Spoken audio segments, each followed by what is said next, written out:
There are new developments this evening concerning that severe weather that hit our area earlier this week. We have continuing coverage for you this Thursday evening. The National Weather Service saying at least 12 confirmed tornadoes in Pennsylvania. One of the northern tier. That's a record-breaking statistics you're seeing there. Meteorologist Dylan DeBruin joining us now live in the studio. He's in our weather center with the latest developments on that. Good evening, Dylan.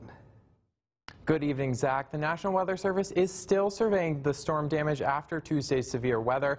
Overnight, we learned that there was indeed a confirmed EF2 tornado that touched down near Liberty, Pennsylvania. That's in Tioga County. As you can see there, wasn't much damage to buildings, but it did make a big impact. Power lines were down and hundreds of trees scattered, the National Weather Service says.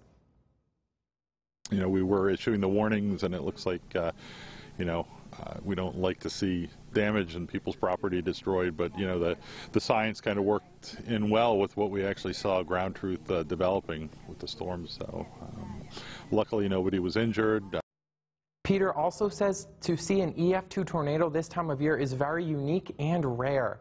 Cleanup is also underway at Rolling Fields Elder Care in Pennsylvania. The nursing home was also hit by one of the tornadoes Tuesday afternoon. No one was seriously injured, but damage to parts of the complex is extensive.